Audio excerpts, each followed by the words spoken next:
Hi there, I'm Greg Morrow, the Minister of Agriculture for the province of Nova Scotia. The past several months, we've heard a lot about interprovincial trade in this province. We're moving quickly to break down trade barriers in Nova Scotia so it's easier to do business across the country, which can have huge advantages for all Nova Scotians. Ryan Manucha is an expert on interprovincial trade and the author of Bottlenecks and Breakthroughs. He started working with Nova Scotia as a consultant in April of this year, after our province passed legislation to remove barriers and unlock new opportunities for Nova Scotians. He studied this issue from coast to coast to coast, and when we heard Ryan was visiting Nova Scotia, we invited him to speak with us about Nova Scotia's approach to interprovincial trade and why breaking down trade barriers in Canada should matter to all Nova Scotians and everyone living in this country. Ryan, hello. Thanks for being with us. Oh, such an honor to be your minister. Yeah, we're so pleased to have you.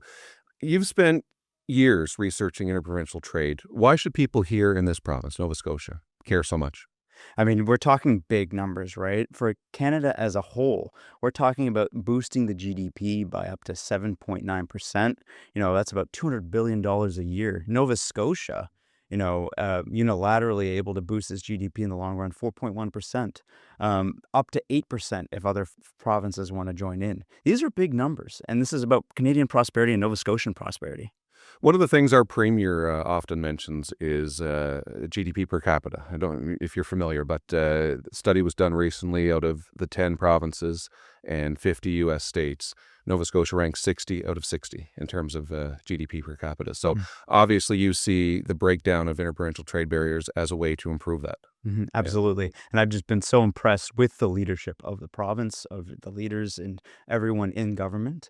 And also it being an occasion for whole of government reform that's taking place in Nova Scotia. And I think a lot of Canadian governments can look to not just Canadian, but even elsewhere, look to Nova Scotia and see what bold change can bring. What are some of the biggest barriers that businesses or workers typically face when they try to operate across provincial lines? Yeah, gone are the days where you had these customs officers at the border of Upper and Lower Canada monitoring the passage of goods flowing up and down the St. Lawrence. It's about the regulatory disharmony, the work that it takes for small and medium-sized businesses to be able to monitor the differences in rules and regulations on two sides of the border. We're talking about varying driver qualifications for long combination vehicles, differing max weights for heavy duty tow trucks, these things that don't sound like in each individual, the definition of high visibility safety apparel, each individually not sounding like a lot, but it's about a seismic change here that's going on. Yeah, and you gave a few examples. It kind of just boggles the mind what's in place. How did we get here? How did we get to so much red tape? The beautiful thing about Canada, it's the world's second largest country by landmass. And the way we can keep the Canadian project going is local regulation, local control, right? Nova Scotia's got to be able to legislate in light of local conditions. At the same time, you can use those same powers and abuse them and create 13 fiefdoms, right? Yeah. And so it's about saying, hey, we care about our Canadian way of life. We care about the Nova Scotian way of life. And we've got to break down the insularities that we can create under the Constitution. We've already touched on a little bit the leadership in this province. Of course, our Premier Tim Houston and working with his provincial counterparts, including Doug Ford in Ontario. And you've said that we here in Nova Scotia are punching above our weight on interprovincial trade. What is it that's making us stand out right now? If we were to rewind the clock, right, we would say the CPR, dawn of CPR, would we have ever predicted that it would have created the world G7 nation, $2 trillion economy? The creation of a railway was the breaking down of interprovincial trade barriers in a very real sense. Now we're talking about, regulatory disharmony, legislation that clashes. And the legislation that Premier Houston introduced earlier this year is on the level of the CPR. It may not be as exciting to look at, it's more on paper and requires a lot of work underneath it, but that's where the unlock is coming from. It's all the hard decisions and the hard negotiations that were left undone until this point. And so for Premier Houston to come in with this Good Enough for Canada Act saying, hey, if the good, service, or person was certified in another province, it's good enough for us. That is bold leadership. It takes leadership from the center. And honestly, Canadians have been waiting for it since 1867. This is the biggest opportunity since then. Yeah, and the Premier and our government has really adopted that mindset when it comes to healthcare workers. If you're trained in the UK, you're good enough. You're good enough for the UK, good enough for Nova Scotia. So the same thing for trading on interprovincial goods. What was your immediate reaction when you heard that this legislation was being put forward in Nova Scotia? Uh, Honestly, initially, I couldn't believe it, right? Like, this is a file, and I know many folks working on the file would say moves at a glacial pace. And to see this legislation get tabled, I will say it took perhaps the election of Donald Trump, and it took the national uniting under the common banner with the tariff threats. But hey, it's here, and it was this the kick for Canadians to get our house in order, and for Nova Scotia to go one step further, but by actually implementing legislation so early on, it created the momentum while we were all feeling those emotions. I think it was JFK who said, in times of crisis, recognize the challenge, but also recognize the opportunity. And that's really what we've seen here in a lot of different ways with the Trump administration coming in.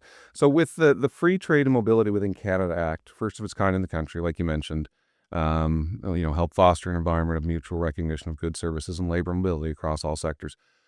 From your perspective, what makes this piece of legislation so significant? It simplifies everything for people and businesses. The basic intuition is this, when a Quebec soccer dad drives his kid to a game on the Ontario side of the border, Ontario doesn't ask him to stop at the border and do a quick roadside test. There's recognition that that driver's license from Quebec is good enough in Ontario for what's happening.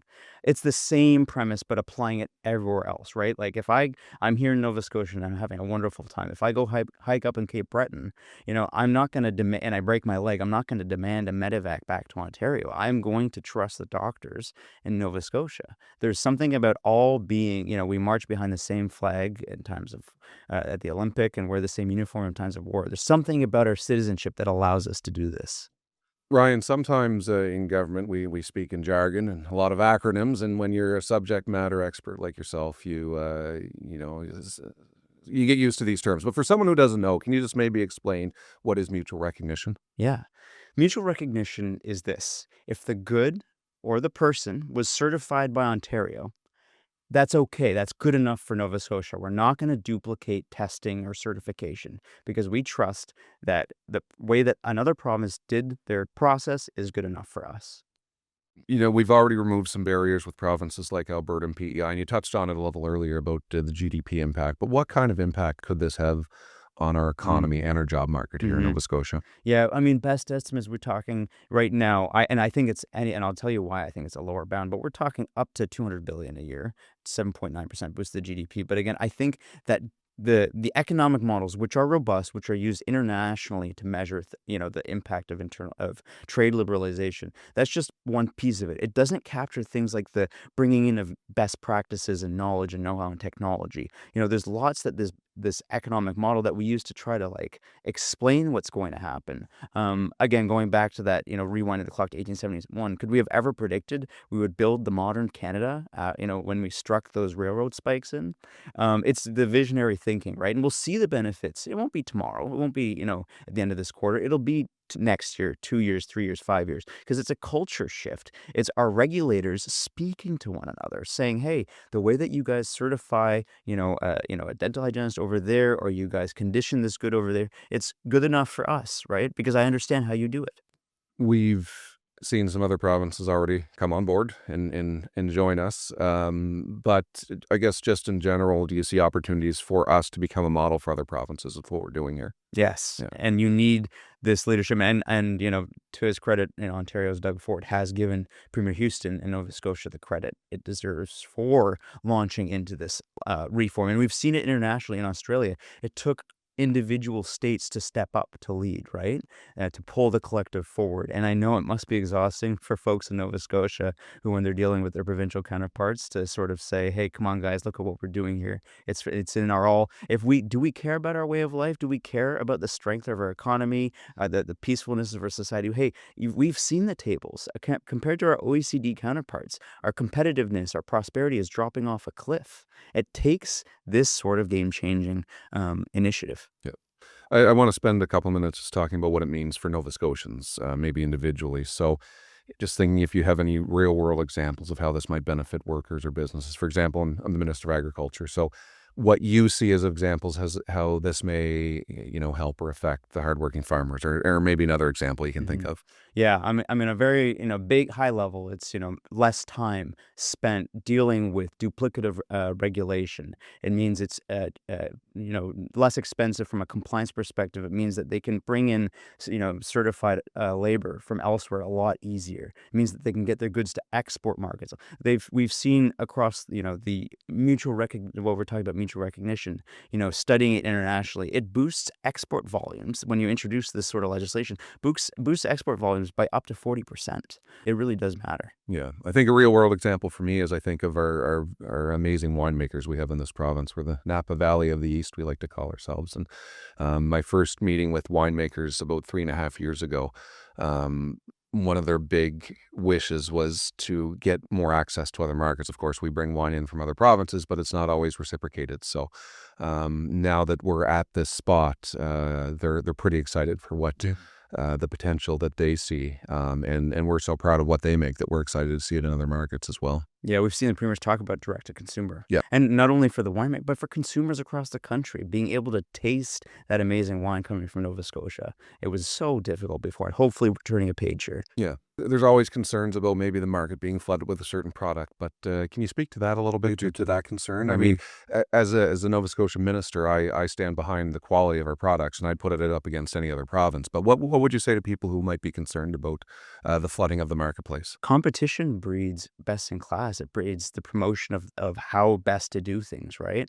And I think you actually end up seeing folks, improve and strengthen their processes with that competitive dynamic thrown in. And it allows, a Nova Scotian producer be able to finally export. I've talked to dairy farmers and even cattle farmers who want to get their produce to export to they're in Gatineau, get it over in Ontario. And they have to go through the federally licensed abattoirs to do so. Hey, when I sit down at a restaurant, I order a roast beef sandwich in Gatineau. I don't ask, did it come from a federally or provincially licensed abattoir? That's a federal trade barrier there, and don't have to get into that one. But it's all these things where it just makes it so hard for small and medium-sized enterprises trying to compete and build and flourish and build prosperity for themselves and for their communities. That's what we're talking about. And like you said earlier, if it's good enough at Gatineau, it should be good enough on the other side of the border, Sure. right? And we have this same thing, Amherst, a border community wanting to get into New Brunswick, vice versa. So same type of thing.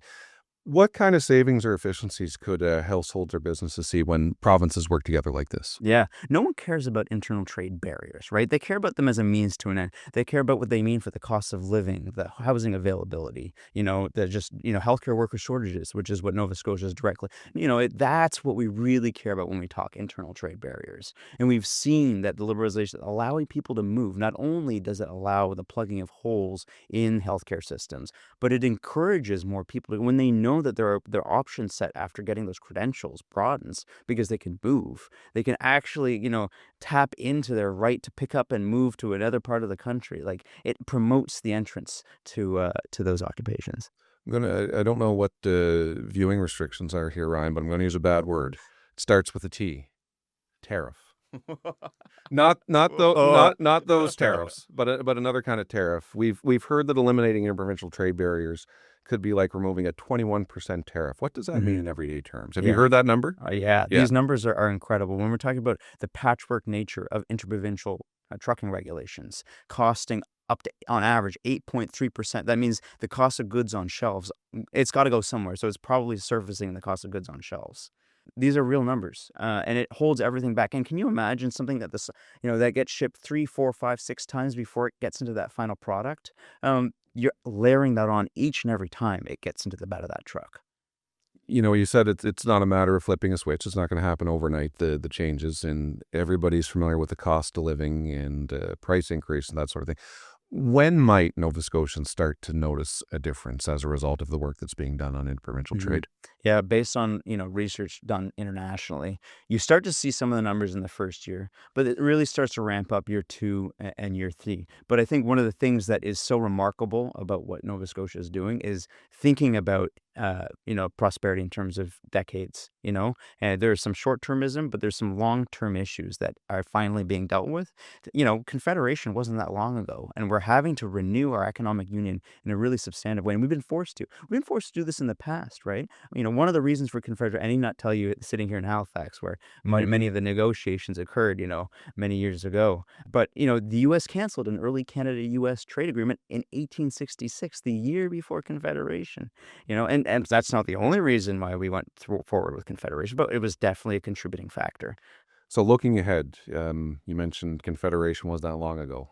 Also not that long ago, February, when we introduced this legislation, although it feels quite different. It was the dead of winter. We got a beautiful Halifax June day out there now. But what more needs to happen as we go forward? We're 4 months into this. We've seen other provinces kind of get in line, get on board, join us. What more needs to happen across the country to fully unlock the potential of free trade within our country? More folks, I mean, not to, promote Nova Scotia any more than we already have Oh, so no, far, keep but sort going, of keep going. I won't stop you.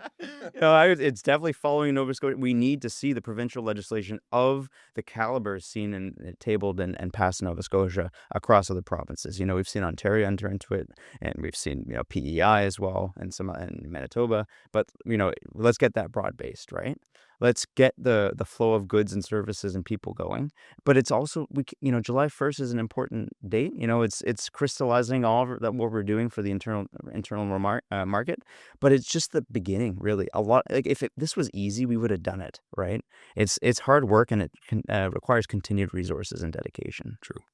With that in mind, moving forward, what do you see as some potential risks or blind spots that we should keep in mind as we move forward? Yeah, it's this. It's the false mission accomplished flag on July 1st, right? And remembering There's that still work to do. there is still work to do, right? We need the resources there. We need the goodwill amongst provinces and amongst regulators, and we need to remember that we're building a culture where we are trusting one another when it comes to how we protect our citizens. How Nova Scotia protects its citizens from falls is probably similar to how Ontarians would like to be protected from falls in the workplace, or occupational health safety, chemical exposure limits.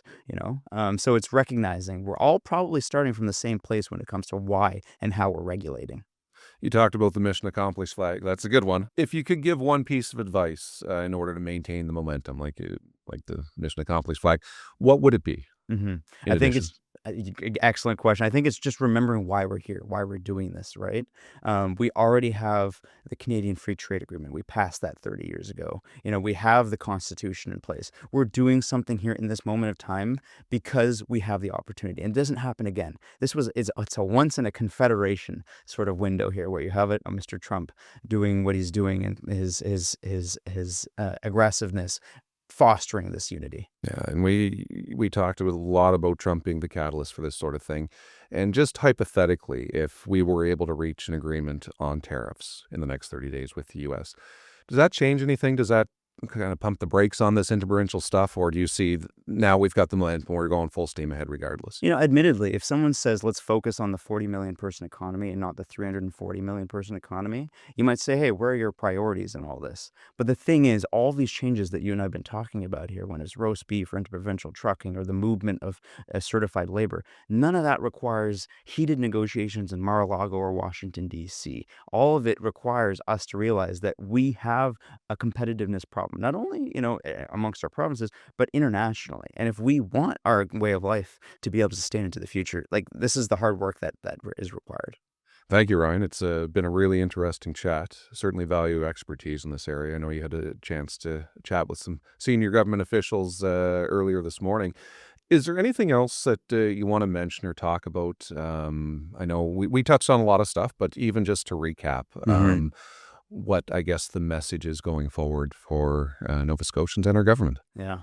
It was the eve of Confederation in Halifax here, where it was Sir John A. Macdonald steps up and says to the folks who had been at the Charlottetown, it was a meeting of Fathers of Confederation, and he says, finally, I have found what my life has been. I've been dragging myself through the dreary waste of colonial politics, and finally I found myself doing something worthwhile. And I think that Premier Houston and your government and Nova Scotia in general is renewing this ambition of, pulling ourselves up from our, what can sometimes be, our closed-mindedness, provincialism, and thinking about the bigger picture here.